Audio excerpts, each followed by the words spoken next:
We're kicking off today by looking back at the King of the Ring tournament as Gunther won this year's festivities, albeit under very controversial circumstances.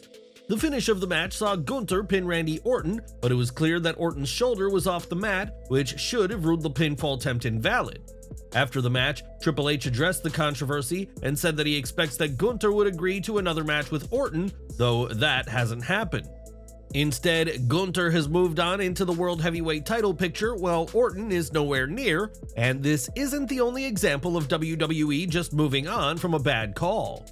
At Money in the Bank, Seth Rollins pinned Damian Priest, who did not kick out when he should have, but the referee still stopped his count as this was not the planned finish. Once again, Triple H addressed the matter, and yet again, WWE has moved on without giving this a fitting payoff, as Priest and Rollins have now entered different programs. Priest will have his hands full with Gunther going forward, while Rollins has entered the CM Punk Drew McIntyre drama, as Punk inadvertently cost Rollins the world title in Toronto. While Priest has said he wants to face Rollins again, this isn't because he wants to address that botched pin attempt, but instead simply because he respects Seth in the ring. Yet again, WWE are just moving on from an issue and hoping that fans forget, and it's unlikely we'll see either of these botches properly addressed on TV. Ever since he was attacked and ousted from the Bloodline, Paul Heyman has not been seen on WWE TV, leaving fans to wonder as to the fate of the Hall of Famer. It's unclear when fans will see Heyman on WWE programming again, but the wise man will soon be appearing for a huge role outside of the ring. Heyman will be at Variety and Sportico's Sports and Entertainment Summit, where he will discuss how WWE connects to its global fans through the use of social media and weekly TV. Okay, it may not sound as exciting as a triple powerbomb or the rumored return of Roman Reigns, but this summit will be a huge role for Heyman as a representative of the company. As for Heyman in WWE, we don't know when he'll be back, but until that day comes, the wise man will put his wisdom to use at this upcoming summit. On this week's WWE NXT, Joe Hendry of TNA Wrestling competed in the main event and got the deciding pinfall in a match with Trick Williams, Shawn Spears, and NXT champ Ethan Page. This isn't the first time fans have seen Hendry in NXT, and there's been speculation that WWE will make a play to sign him full-time when his TNA deal expires. Well, this week, Hendry was added to the official WWE roster, kind of, as if you scroll to the very bottom of the site, you'll find everyone's favorite Scottish TNA wrestler. Hendry is expected to play a pivotal role in the NXT TNA crossover moving forward, and could we one day see Hendry on the roster page with an official profile? Only time will tell. On AEW Dynamite, Chris Jericho and Samoa Joe did battle in the Stampede Street fight that saw both men use an array of weapons in order to seal the win. Mid-match, Jericho grabbed a bag from under the ring and dumped it to reveal several horseshoes, which could do serious damage if used as a weapon.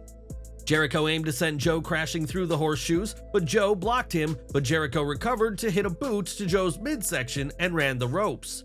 Joe would catch him and send Jericho crashing through the horseshoes spine first, and Samoa Joe followed with a senton and pinned Jericho, but the learning tree kicked out. This was quite the sequence, but fans were quick to notice that these were plastic toy horseshoes, and this really made this otherwise violent match seem a lot less dangerous. On Twitter, fans bashed the idea of plastic horseshoes, with one stating that Jericho is just terrible, while another stated that AEW is so dead. One fan did try to see the funny side of things, and they pointed out that stepping on plastic Lego pieces hurt like hell. But it's hard to deny how awkward the plastic horseshoes made this match. Ultimately, Jericho got the win using a real forklift of all things, but what did you make of this match and the plastic horseshoes? Sound off in the comments below. This week, CMLL shared that Stephanie Vaquer had left their promotion, as well as New Japan, and as a result, she will not be appearing at the Fantastica Mania USA event as planned. That event will take place in San Jose, and her abrupt exit comes amid reports that she's signed with WWE and is expected to join the NXT roster under Shawn Michaels. On Wrestling Observer Radio, it was stated that CMLL was upset with Vaquer's abrupt exit, as while they were willing to let her go to WWE, they thought she'd honor her commitments first. These commitments would have seen Vaquer lose the CMLL Women's and CMLL Women's Tag Team titles, both of which have been unceremoniously vacated instead. CMLL feel that WWE has not handled this situation properly, and New Japan were also displeased as they had also prominently advertised Vaquer for an upcoming event. AEW, which had made an offer to Vaquer, was disappointed she chose WWE instead, and while Vaquer is now with WWE as intended, the situation has sparked criticism and disappointment. Vaquer joining WWE is becoming more clear by the day, as on Twitter, UK promotion Rev Pro confirmed that Vaquer has withdrawn from the tour she was supposed to be on in August. While WWE has been willing to work with other companies, the promotion clearly wants Vaquer for themselves right now, which has angered those she was meant to be working for. Speaking of WWE, the reported plan is for Vaquer to be introduced to the audience at tomorrow night's live event in Mexico City, which will take place at the Arena CMDX. This will be followed by another live event appearance at the Arena Monterrey on July 14th, and we'll have to see if Vaquer's WWE run works out after upsetting those at CMLL and New Japan. After this week's Dynamite went off the air, AEW filmed this week's episode of Collision, which saw some titles be vacated during the show. At the taping, Austin Gunn, Colton Gunn, and Juice Robinson defeated 3 enhancement talents who work as London Lightning, Michael Allen Richard Clark, and Sean Moore. After the match, though, acting EVP Christopher Daniels stripped the Guns and Robinson of the United Trios titles and said that the decision was made since Jay White was injured. While the Bang Bang Gang tried to argue the use of the Freebird rule, which would allow Juice to wrestle in Jay's place, Daniels wouldn't have it, and the titles were officially vacated. Jay White has been out due to injury sustained from his Owen Hart Foundation tournament semifinal match against Hangman Page in another setback in AEW for the Switchblade. Christian Cage came out and expected that he, Nick Wayne, and Killswitch would be awarded the titles, but Daniels said a title match will take place between both sides at a later date. It's unclear when exactly the Patriarchy will take on the Bang Bang Gang, but we'll soon know who truly are the undisputed Trios champions in AEW. Over to TNA, as last night's episode of Impact saw several names from NXT, as the crossover deal between the two companies is in full swing.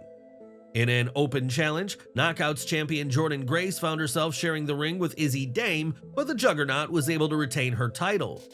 Also making an appearance on tonight's TNA Impact were the No Quarter Catch crew's Charlie Dempsey, Miles Bourne, and Tavon Heights, as Dempsey took on Zachary Wentz.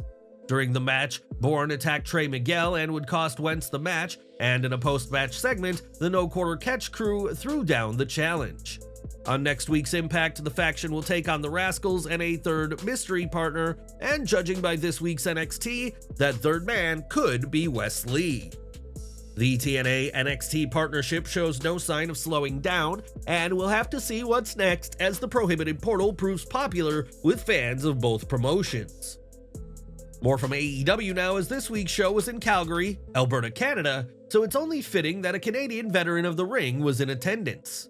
PW Insider reports that former WWE Intercontinental Champion Lance Storm was backstage at the show, interestingly, despite being a producer with TNA Wrestling. We say that's interesting as TNA and WWE NXT have been aligned in recent months, but whatever the case, Storm certainly got the chance to watch a great show in Calgary this week. Tomorrow, AJ Styles will take on Naomichi Marufuji from Pro Wrestling Noah, in another example of WWE's current administration being willing to work with others. While Styles had an incredible career in Japan before WWE, this will be his first match for Noah, though it appears he won't be coming alone. In a chat with Pro Wrestling Noah, Carl Anderson and Luke Gallows spoke about AJ Styles' match and teased flying over to attack Marufuji ahead of the showdown. Reports came out after the announcement of the match that there was a belief Gallows and Anderson could travel to the match to accompany Styles. This won't even be the only non-WWE match to feature a superstar this weekend, as Io Sky will also be competing for Marigold Wrestling as part of the Summer Destiny. During the interview, Gallows also praised Triple H and the new WWE for allowing matches like this to be possible. And what do you make of this situation? Let us know down below. This week's Dynamite went off the air in shocking fashion when Mariah May attacked Toni Storm, leaving her so-called mentor in a bloody heap on the stage. In post-show footage backstage, the bloodied Storm can be seen being helped to the back and had nothing to say as she was helped downstairs before collapsing. May, on the other hand, had plenty to say following the attack, as in an interview with Sports Illustrated, the Owen Hart Cup winner is looking ahead to All In. She said, "That felt like extra celebration for the work I did. That's what that was. My mother will be there at All In. She'll watch me from the front row as I destroy what's left of Toni Storm." By winning this year's women's tournament, May has earned a shot at the women's world title at All In, where the British wrestler will certainly have the home field advantage.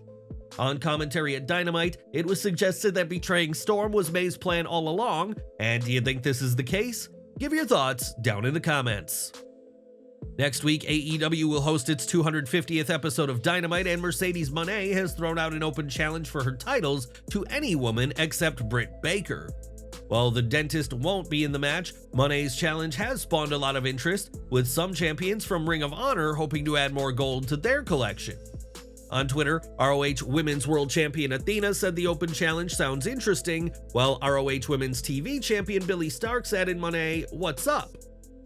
Could either of these women be Moné's challenger next week? It's possible, as the CEO is ready to prove herself to be a fighting champion, willing to take on almost all comers.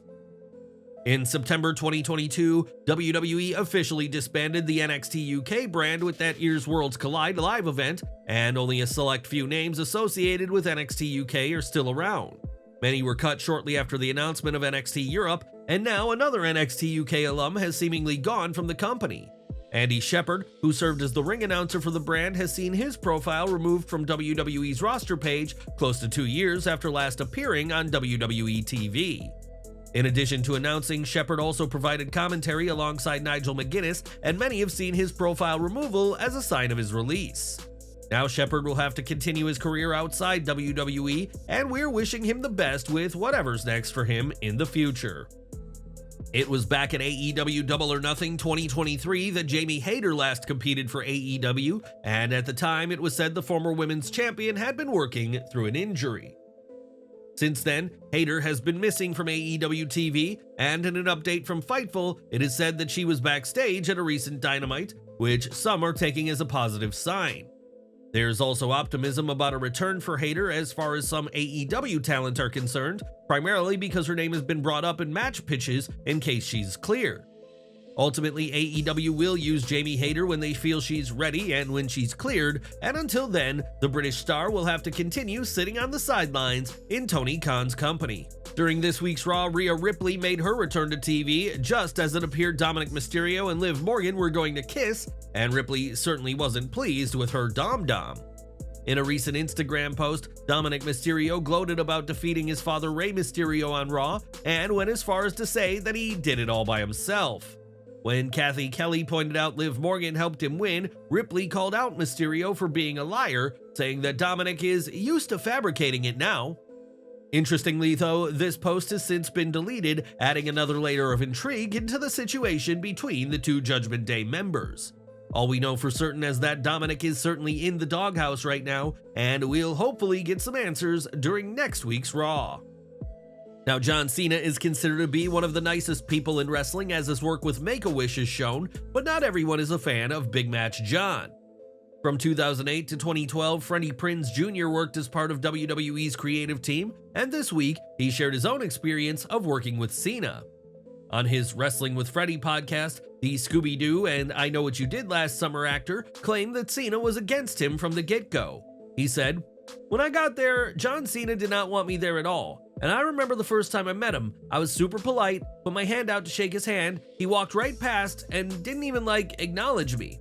And I think somebody said something because a few minutes later he came up and goes, 'Hey, I'm John,' and he put his hand out and I shook his hand and I go, 'Hey, I'm Freddie, nice to meet you.' And he goes, 'Oh, I guess they'll just let anybody work here,' or word to that effect." I'm not quoting the man. As always, it's worth remembering that this is just one side of the story, but it's unlikely we'll hear Cena give his side, as he rarely comments on claims against him by those in the business. Instead, John will be working on his retirement tour, as 2025 will be his final year in wrestling. And are you surprised by this claim against the 16-time world champion? Let us know below. Since returning to WWE in 2020, Wade Barrett has served as a color commentator for NXT and currently SmackDown, but there are fans who hope to see him step back in the ring. At 43, Barrett isn't getting any younger, but would hardly be the oldest guy to wrestle in WWE, and has kept himself in good shape despite his time out of the squared circle. In an interview with Ace Odds, Barrett spoke about the possibility of one more match and knows exactly who he wants to face and where the match should take place. He explained, "If I could have one more match for the remainder of my days on this planet, it would absolutely be me against Drew McIntyre at Wembley Stadium. If they dangled that in front of me at any point in time, yeah, absolutely, I'm coming back and I'm having that match sold out at Wembley Stadium.